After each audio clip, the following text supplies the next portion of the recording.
Baba Vanga and Nostradamus predicted this country. They lived in different eras, spoke different tongues, and yet through riddles, symbols, and eerie foresight, Baba Vanga and Nostradamus both pointed toward one nation. Not just any country, but one that seems to pulse at the heart of today's global storm. A nation whispered in prophecy, described in contradictions, and marked by destiny. In this episode of The Journey of Wisdom, we explore what these two legendary seers might have seen and why their visions could reveal something vital about the world we're living in right now. Number 1. Mysterious predictions from two famous prophets. Throughout history, humanity has been drawn to those rare individuals who seem to glimpse what lies ahead, figures like Baba Vanga and Nostradamus, whose words continue to stir curiosity, hope, and sometimes fear. Baba Vanga, the blind mystic from Bulgaria, left behind a trail of eerie predictions, many of which followers claim have already come to pass, from the fall of the Twin Towers to the Brexit shockwave. But among her cryptic revelations was a repeated reference to an unnamed country, a place she described not with titles but through poetic riddles, the bearer of both light and ashes, and a land of immense spiritual and technological energy. These phrases suggest a nation balancing between creation and destruction, between enlightenment and calamity. She foretold that during a time when the world teeters, marked by climate chaos, social divides, and economic instability, this country would emerge as pivotal. While skeptics have long written off her prophecies as symbolic fantasy, others listen with more care, recognizing how metaphor often holds deeper truths than literal words ever can. One trance in 1979 stood out especially. Baba Vanga uttered, "From the east a red sun will rise, but the light will fall to the west. The land of shifting stones will hold the seed." The red sun suggests a force awakening in the east, perhaps a rising power or ideology, yet its true impact, or light, travels westward. Could this hint at global migration, or the spread of influence through technology and media? And the land of shifting stones. Many interpret this as a metaphor for a place constantly changing politically, socially, or geologically, yet holding the potential for rebirth or ruin. What she described could resonate with several nations today, particularly those caught between internal turmoil and international attention, leading us to ask, are we, unknowingly, standing in that land ourselves? When we cross-reference this with Nostradamus, the mystery deepens. Writing centuries earlier, his quatrains are famously enigmatic, like puzzles for the future. In 1 verse Century 8, quatrain 15, he wrote, "The great empire shall be moved by the winds. A child of the dragon shall rise and fall, but one in the land of storms and steel shall hold the key to the world's fate." What empire is so fragile that mere winds shift its course? Many associate the child of the dragon with Asian powers, considering cultural symbols, and the land of storms and steel evokes industrial might mixed with chaos, perhaps a nation shaped by both innovation and conflict. Strikingly, this imagery aligns with Baba Vanga's land of shifting stones. Could it be that both seers, though divided by time and language, pointed toward the same era, perhaps even the same place, as the fulcrum of humanity's next great turn? As we reflect on these prophecies today, they carry more than just intrigue. They remind us that history tends to rhyme, and that every era faces its own crossroad. Whether or not these visions pinpoint a literal country, they certainly highlight the delicate balance our modern world holds. Number 2. Common themes in both prophets' visions. Let's take a step back and ask ourselves, when mystics like Baba Vanga and Nostradamus spoke of nations, were they giving us literal names, or were they painting pictures with riddles, meant to stir our intuition more than our intellect? Think about it. Baba Vanga, a blind seer from Eastern Europe, often spoke of distant forces shaping the world's fate, not always tied to her homeland but reaching far across oceans. Nostradamus, the famed prophet of France, crafted his cryptic verses in ways that focused on Western Europe but echoed with meanings that many say hint toward the East. Now, what happens when both of their mysterious visions start to point in the same direction, not just metaphorically, but unmistakably to a nation shaped by fire and rebirth, silence and resilience? Let's explore what both seers described. Repeatedly, they spoke of a place torn between spiritual tradition and technological advancement, a country where nature's fury crashes into the marvels of human invention, where temples and robots stand side by side, where disaster and innovation walk hand in hand. It's a land described as being both ancient and futuristic, reserved yet transformative. If you're thinking of Japan, you're not alone. Many scholars and interpreters believe that both Baba Vanga and Nostradamus may have been referencing this extraordinary nation, though never by name. Is it possible that the clues were never meant to be obvious, but instead for those who dare to look deeper? Baba Vanga is said to have warned of water tragedies and a nuclear night falling upon a powerful island nation disasters that would paradoxically lead to a rise in global consciousness. Japan fits this vision almost too perfectly. Hiroshima and Nagasaki, scars of the atomic age. Fukushima, a modern echo of nature and technology in conflict, and yet also the birthplace of some of the world's most advanced robotics and a culture deeply rooted in Shintoism and Zen Buddhism. A nation of balance where vending machines sell dreams while monks chant ancient sutras in timeless silence. Could this be the spiritual technical paradox the prophets foresaw? And then there's Nostradamus. One of his most mysterious lines speaks of the child of the dragon. While some argue this points to China, others suggest that the dragon here symbolizes transformation through trials, fire, storm, and rebirth. Think about Japan's history, from isolation to industrial explosion, from ruin to technological powerhouse.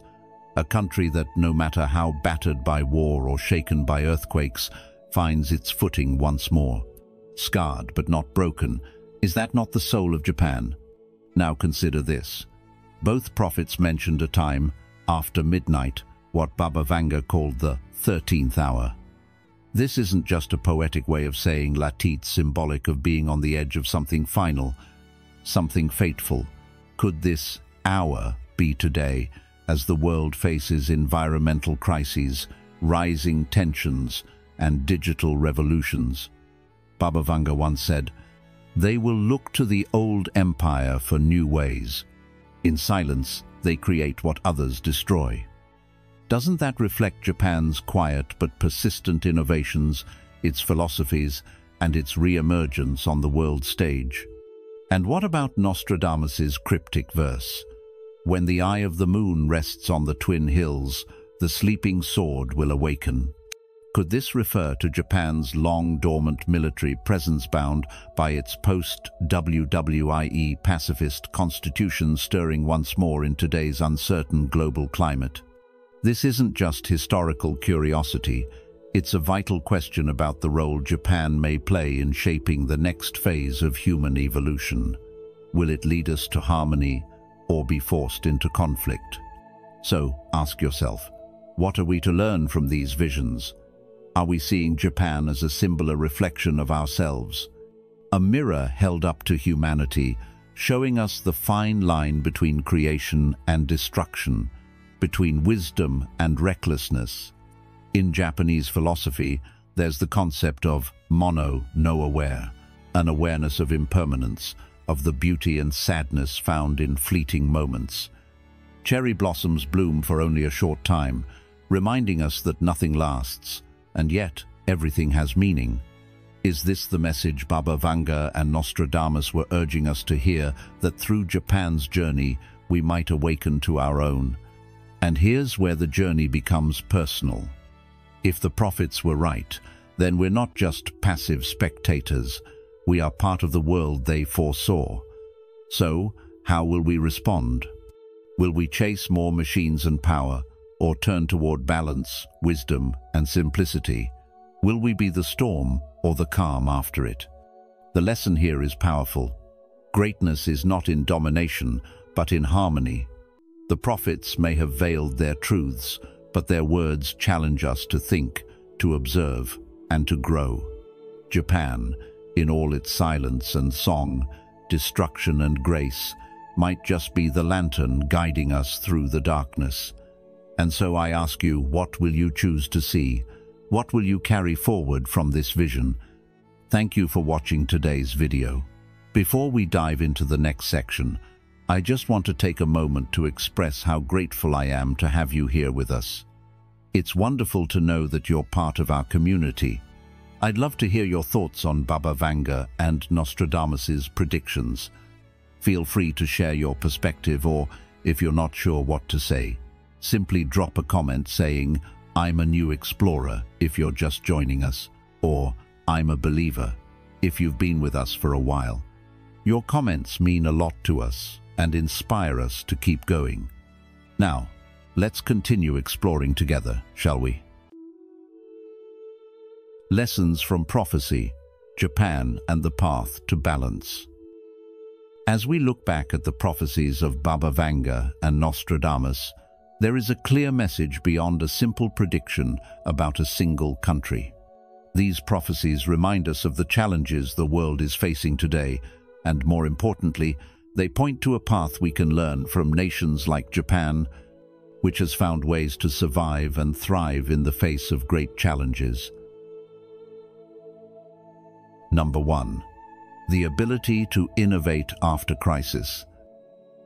In the face of adversity, Japan stands as a powerful testament to resilience and the ability to innovate after catastrophe.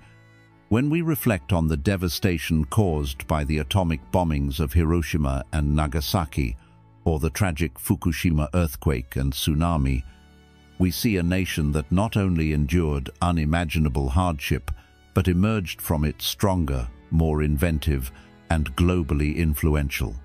Japan didn't just rebuild, it transformed itself into a world leader in technology, robotics, and biotechnology, creating groundbreaking advancements that continue to shape the future.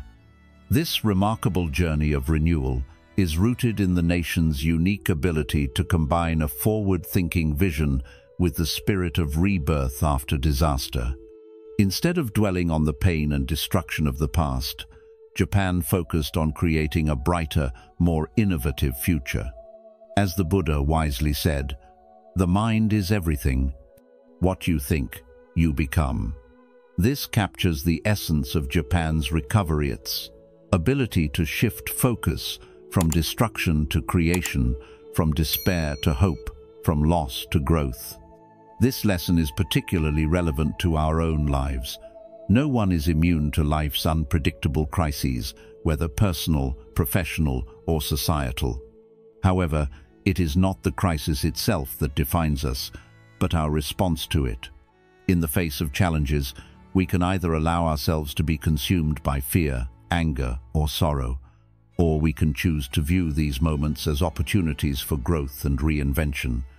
When life feels like it's unraveling, it's essential to pause and ask ourselves, how can I transform this difficulty into an opportunity for innovation and self-improvement? Just as Japan did, we must embrace the opportunity for renewal that comes with every setback. Whether it's a job loss, a health crisis, or any other challenge, it can serve as the catalyst for a new beginning if we approach it with the right mindset. The key is not to resist change or fight against the challenges we face, but to adapt and innovate. Much like Japan's forward-looking mindset that propelled it to global prominence, we too can learn to cultivate a vision of progress and possibility, no matter what we encounter. It's about shifting our perspective, seeing every crisis as a chance to rebuild and reinvent ourselves. This practice of resilience is not just about survival, but about flourishing in the face of adversity. The poet Rumi once said, "Don't grieve. Anything you lose comes round in new form." This reminds us that even in our darkest moments, there is the potential for new growth and new beginnings. In modern life, this philosophy of resilience is more important than ever. As we navigate through uncertain times, it's crucial to remember that innovation and growth often spring from the soil of hardship. Whether in our careers, relationships, or personal development, we should cultivate the ability to turn setbacks into stepping stones towards something better. The true lesson here is simple. Embrace the journey, no matter how difficult, and trust that from every challenge, something new and valuable can emerge. Number 2. Harmonizing tradition and technology. Japan offers us a powerful example of how to live in harmony with both tradition and progress. The country masterfully balances ancient practices with modern innovation, where age-old temples and festivals coexist with sleek skyscrapers and cutting-edge technology.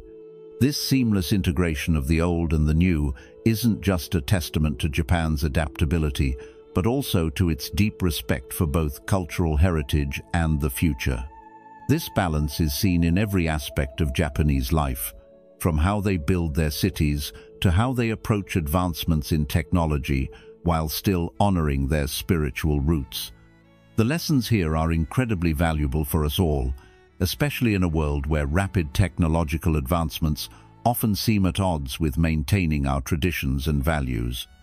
The challenge many of us face today is how to live in a fast-paced world that constantly pushes for innovation, yet still holds on to the things that define who we are, our values, and what we hold sacred. This tension can feel overwhelming, especially when it seems like technology is advancing at a pace that leaves little room for reflection or the preservation of meaningful practices. But just as Japan has shown, the solution lies in harmonizing the two. When we find a way to align our technological advancements with our core values, we ensure that progress doesn't strip away what makes us who we are. Instead of choosing one over the other, we can develop in a way that respects both the past and the future. Think about your own life. How do you manage this balance between staying connected to the traditions that matter to you while embracing new technologies? Is it possible to do both without feeling like you're compromising? Japan's example encourages us to slow down and find that middle ground where progress and preservation can coexist. By consciously choosing to weave our values into the fabric of modern life, we can ensure that technology serves us and doesn't overwhelm us. In the end, the true lesson here is that sustainable growth isn't just about embracing the future, it's also about honoring what came before. We should strive to create a future that doesn't forget its roots, where our spiritual and cultural values are not just preserved, but integrated into every new step we take forward. As you think about your own journey, ask yourself, how can I honor both my traditions and my ambitions? What does balance look like in my life? By approaching these questions with intention, we can each create a path that values progress while safeguarding the essence of what makes us truly whole. Number 3. The necessity of calm in times of turmoil. In times of great turmoil, it's easy to become overwhelmed by the chaos around us. The world seems to be moving faster than ever technologically, politically, and environmentally. Yet, in the midst of this rapid change, there is a powerful lesson we can learn from a prophecy by Baba Vanga, who spoke of a 13th hour, a time when the world would face severe challenges. During this moment of crisis, certain countries would step forward and lead the world into a new era of awakening. Japan, with its remarkable history of resilience, is one such country that might be called to play this pivotal role. Throughout its past, Japan has endured numerous natural disasters, wars, and economic hardships. Yet, time and again, Japan has not only recovered, but has thrived, emerging stronger and more united. This ability to stay calm, even when facing unimaginable adversity, is a trait that sets Japan apart. In a world on the brink of major upheaval, Japan's ability to maintain a steady course and focus on development offers us an essential lesson: the necessity of calm in times of turmoil. But how can we apply this lesson to our own lives? The truth is, life presents us with a continuous flow of challenges, be it in our personal lives, in our work, or in our communities. It's natural to feel anxious or overwhelmed when we face obstacles that seem insurmountable. However, the key to navigating these challenges is not to react in fear or panic, but to remain calm, centered, and focused on finding solutions. As the Buddha wisely taught, you will not be punished for your anger, you will be punished by your anger. In moments of stress, our minds can cloud over with fear, but it's only through calmness that we can make clear decisions and move forward. When we take a moment to pause and breathe, like the stillness of a calm sea, we gain clarity. In the midst of our busy lives, we often overlook the importance of stillness, but it is in these moments of quiet reflection that we can gain new insights. Imagine, for a moment, stepping back from the hustle and bustle of daily life. Instead of reacting immediately to every challenge, what if you allowed yourself time to reflect, to assess, and to respond thoughtfully? By embracing calmness in times of difficulty, we open ourselves to creative solutions and a deeper sense of understanding. Think about the last time you were faced with a difficult situation. How did you respond? Were you able to remain calm and find a way forward, or did panic and worry cloud your judgment? The key to lasting peace is not in avoiding challenges, but in how we choose to face them. Through calmness, we not only find our own strength, but also set an example for others, much like Japan, which leads not through loud declarations, but through quiet, consistent actions that inspire trust and resilience. When the winds of change blow, some people build walls, others build windmills. A Chinese proverb reminds us. This teaches us that in the face of uncertainty, we have the power to either resist the change or use it as an opportunity for growth. So, I invite you to reflect on how you approach the challenges in your life. Are you letting fear and stress dictate your responses, or are you learning to find stillness in the storm? By embracing a mindset of calm and resilience, you can begin to transform the way you face adversity. Just like Japan, which has weathered so many storms, you too have the strength to find your balance and rise above life's inevitable challenges. The journey to inner peace begins not by running from difficulty, but by meeting it with clarity and a steady heart. How will you find stillness in the chaos of your own life? How do you stay calm in times of difficulty? Share your thoughts in the comments below. Let us know how you find stillness when life feels chaotic. Number 4. The ability to adapt and lead in times of disruption. Japan's journey through times of disruption offers us valuable insights on the power of adaptation and leadership in an ever-changing world. The country has faced its share of challenges, from devastating natural disasters to significant social and economic shifts. Once a land marked by isolation and conservatism, Japan made a bold decision to open its doors to the world. This act of courage transformed the nation, turning it into a global leader in technology, from cutting-edge robotics to advancements in artificial intelligence. Japan didn't just respond to external forces, it shaped its own future with innovation and resilience. As we look at Japan's example, there's a profound lesson to be learned about how we, too, can lead and adapt in times of disruption. Have you ever faced a moment where the world around you changed unexpectedly? How did you respond? In a world that is constantly shifting, the ability to adapt is not just important, it's essential. We live in an age where change is the only constant, and to thrive, we must develop the skills to navigate disruption with intention and vision. Japan's history teaches us that it's not enough to simply react to external pressures. The true power lies in proactively shaping our responses. This means recognizing when the time for change has come and being willing to make the necessary adjustments without losing sight of our long-term goals. Are you able to adapt when faced with challenges, or do you find yourself stuck in old patterns? A crucial aspect of Japan's transformation was its leadership. From technological innovations to societal reforms, leaders in Japan didn't wait for things to improve on their own. They took initiative, sought out new paths, and embraced progress, even when it meant stepping into the unknown.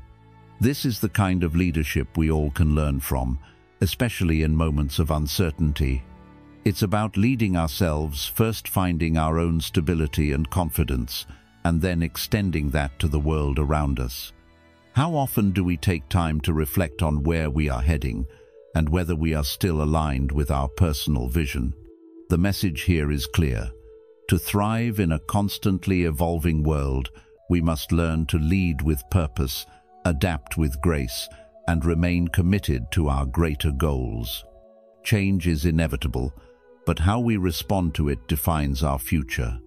Whether in personal challenges or global disruptions, we can look to Japan's example and ask ourselves, are we reacting, or are we actively shaping our path forward? What steps can you take today to prepare yourself for the changes that may come tomorrow? The lesson here is simple yet profound. The future belongs to those who are not only able to adapt, but who also lead through those adaptations with vision and clarity. By staying grounded in our values and goals, we can turn disruptions into opportunities for growth, just as Japan did. Remember, it's not the disruption itself that determines our success, but how we respond to it. So, as you reflect on the changes around you, think about how you can adapt, lead, and shape the future you desire. Number 5. The importance of education. Education plays a crucial role in shaping the future, and Japan's education system stands as a powerful example of how investing in learning can lead to long-term success.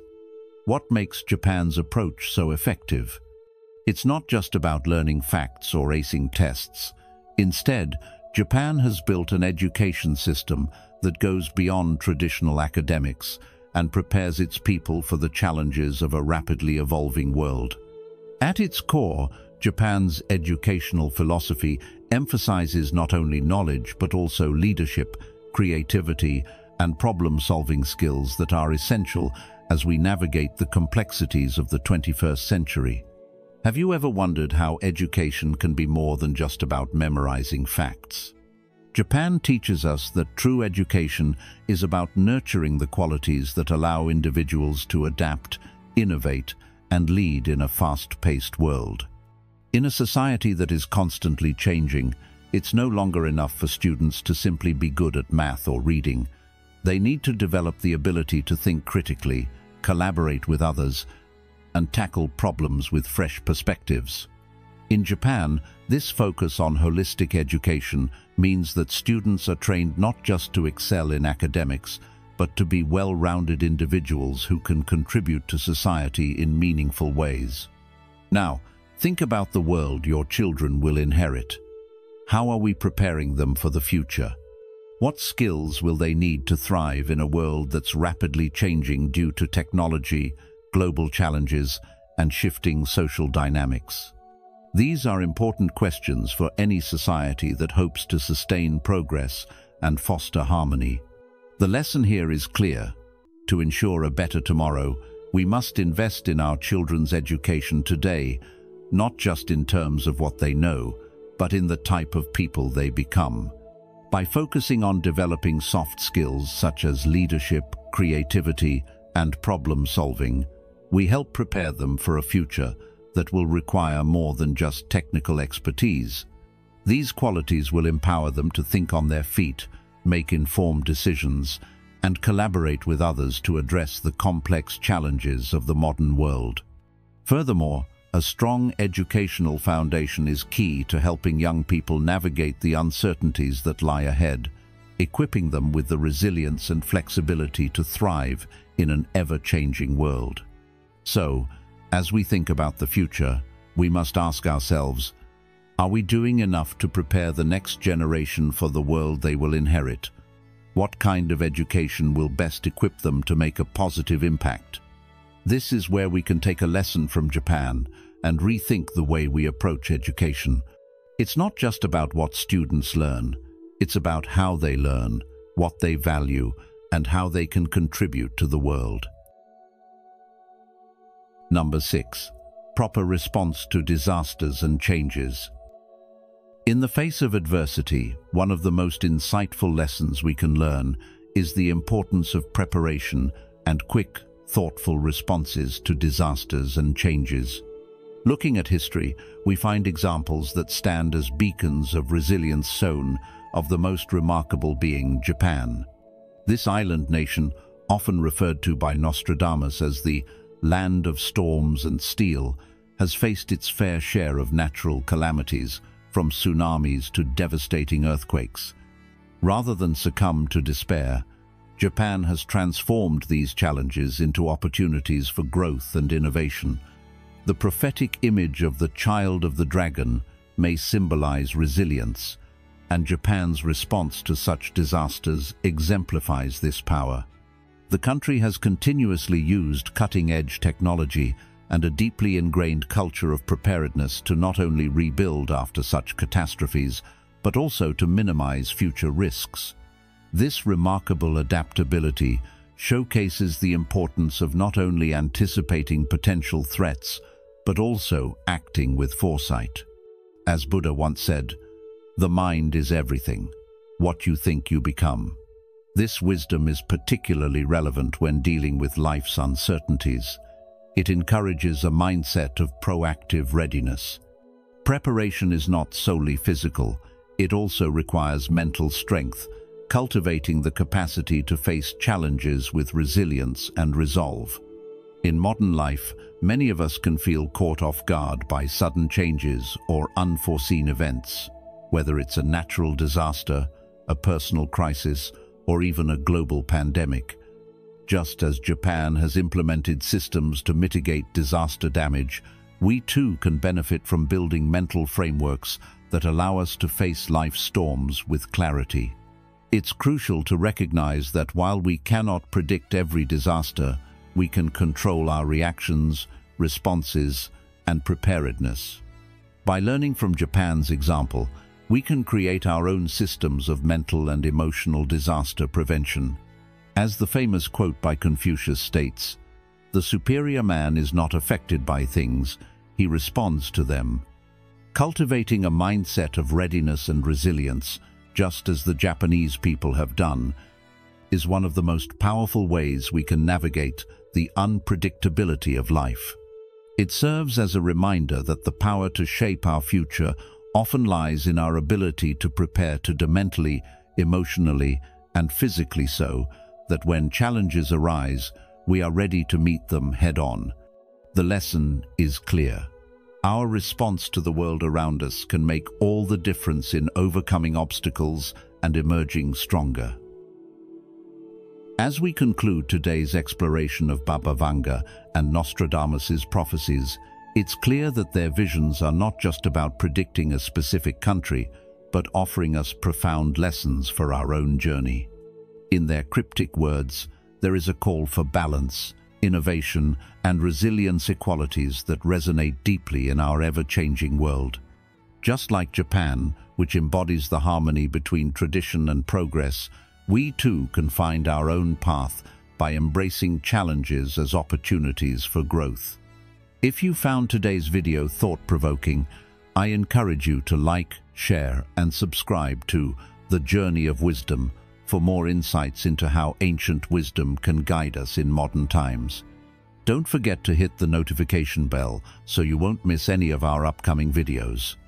Let's continue this journey together and learn how to navigate the complexities of life with compassion, balance, and wisdom. Thank you for watching. and I look forward to seeing you in the next episode.